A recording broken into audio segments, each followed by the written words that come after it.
got tight, got dicey late, but the Raptors hold on to win 104-99. They take a 2-0 lead over Brooklyn, and that was your prototypical credit to the Nets. They're young. They're injury-prone. They might just be happy to be there. They showed up, and they shot the lights out in the first quarter, and they played tough, and they defended. They made the champs work.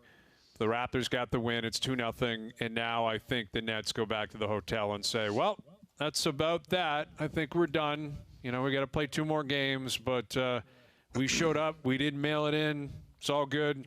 But I think the Raptors are going to be pretty happy with that outcome.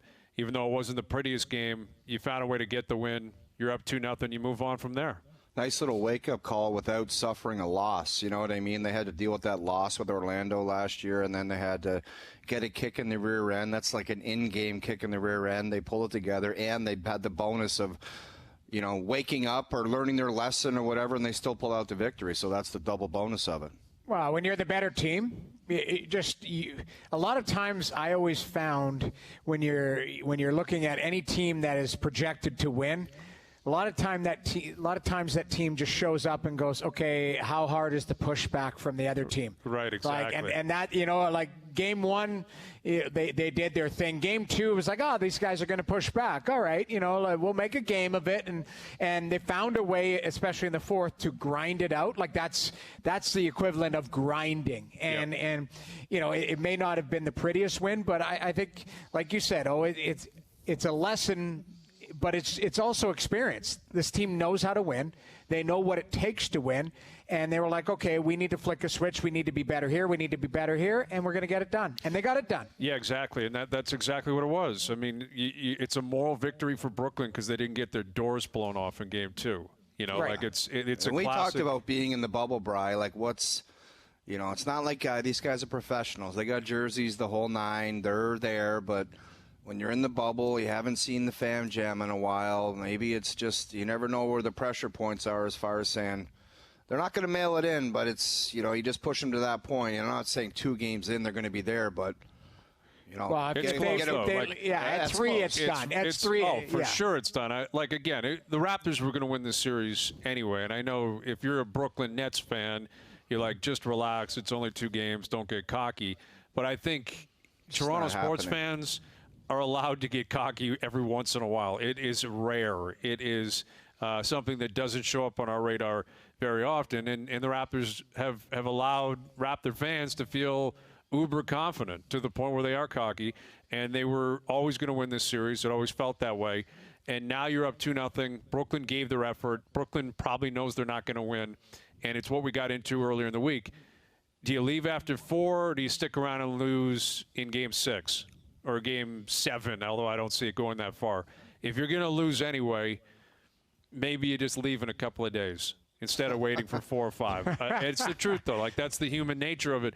And you look on the flip side, Orlando got their Game 1 win. They're like, we'll stick around. Portland beats the Lakers last night. They're like, we'll stick around. We've been fighting for our lives. We're here. We're happy to be here.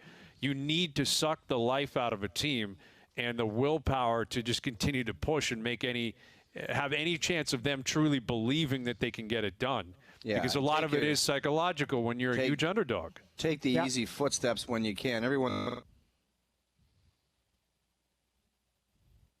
Is he gone or was that I was just going to, hi, hello. I was going to go, hello. I think that's that's gone, but I never know if it's me or if it's the O-Dog. I know, honest to God. I'm watching on TV and like all 3 of us, like O's is gone. O's his gone. Picture's gone. Yeah, he's But gone. I'm sitting there going, hello. Like, I'm giving the Bruce Boudreau because it's weird. I believe I've got a good line and a good connection. But I think the 2 of us are fine, but I heard the thing drop, and I'm like, that could be mine, so I'm not going to step on any toes here. And I was doing some TV this morning with the Bar Down guys, and Nick Caroli, who's done Nick, who's done a great job setting us all up.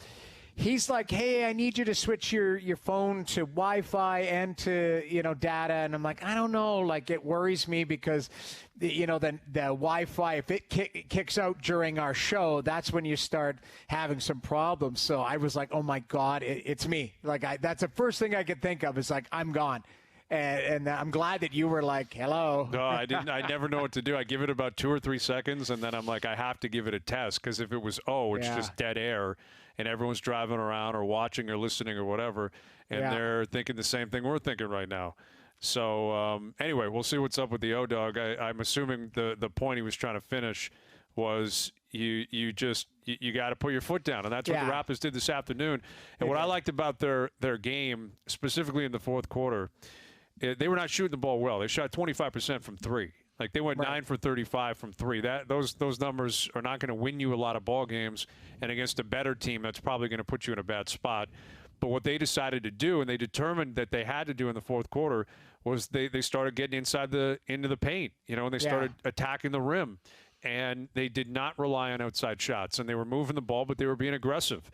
Van Vliet, Lowry, Norman Powell had 12 points in the fourth quarter and 24 on the night. And that is the testament to this team, because we talked about it a few days ago. Who gets the big shot? Who is the man?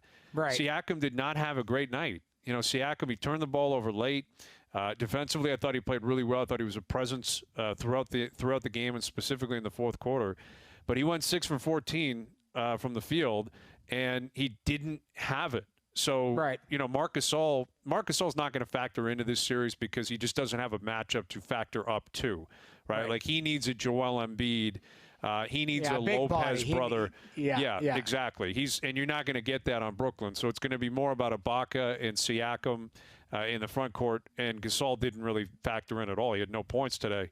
But what happened was, they realized, okay, we need to find the hot hand, and it was Norman Powell, and they continued to feed him and feed him and feed him, and they gave him the green light. Van Vliet had a great afternoon again. He went off for 24. Lowry was pretty good as well, and aggressive late. That's the testament to a championship team, is you don't get pigeonholed into one style of offense and only one way of winning a game. Sometimes you got to play dirty. Sometimes you got to mix it up, and I think they did that this afternoon. Yeah, they're not a one-trick pony. Like, exactly. That's the thing. Pascal didn't have a great game. You know what? Norm steps up. Like, they've got depth. I don't want to. I'm not a basketball expert, but I look at that team. They've got jam. Yeah, that's what it is They're for tough. me. They've got they're mentally tough. They're physically tough. Like, to me, they're a team. That's what a team is. Like, to your point, it's not all finesse. Hey, if the game is in the muck, okay, let's get in the muck and let's grind one out. And that's what they did. They were down. I was watching close to halftime there. I'm like, I don't know if they have it today. Maybe this is the one that Brooklyn gets. And you're like, all right. They win at 5, and it's all that's good. that's what I kept thinking to myself. I'm like, all right, you know what? They don't look like they have it today. Usually they're smooth sailing. They're hitting threes. They're feeling pretty good. But it looked like they were grinding. But they found a way. And as I was paying attention in the fourth, and I'm watching, I'm like, this team is just, they've decided, okay, this is how we're going to have to win. Like, we're not going to have to win on threes and beautiful plays. It's like, we're going to get in the muck, and we'll see what Brooklyn has. And they tested That's how they do it. That's what they do. That's their DNA. And that, I think it starts with their head coach and what he demands out of them. He demands that they defend. He demands that they are fundamentally strong, and they feed off that. But they are a team. They're not driven by one player, as we know. Like, when that one player chose the Clippers over the Raptors, everything kind of changed here in Toronto. And they have a lot of guys who, listen, they can get, like, Kyle is as tough as nails for a guy his size, the amount of charges he takes. He will play anywhere on the court. He will take it to the rim. He will take on size. He will take on physicality. He gets going with the refs a little bit. The rest of the team, for the most part, they just put their heads down and grind. Like OG Anunoby, you don't hear him say a word on the court, but he grinds. And Norman Powell is an example. Fred VanVleet, obviously an example.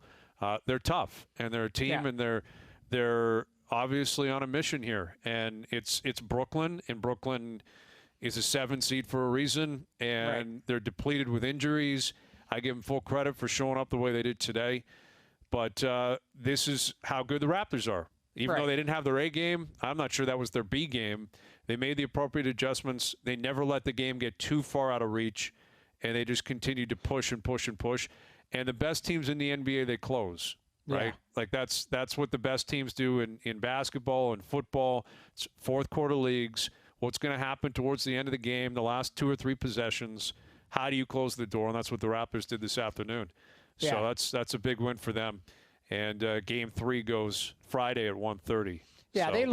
they looked to me like that was the championship pedigree that took over. Right. And they got it done. I mean, obviously Brooklyn looks different with Durant in the lineup.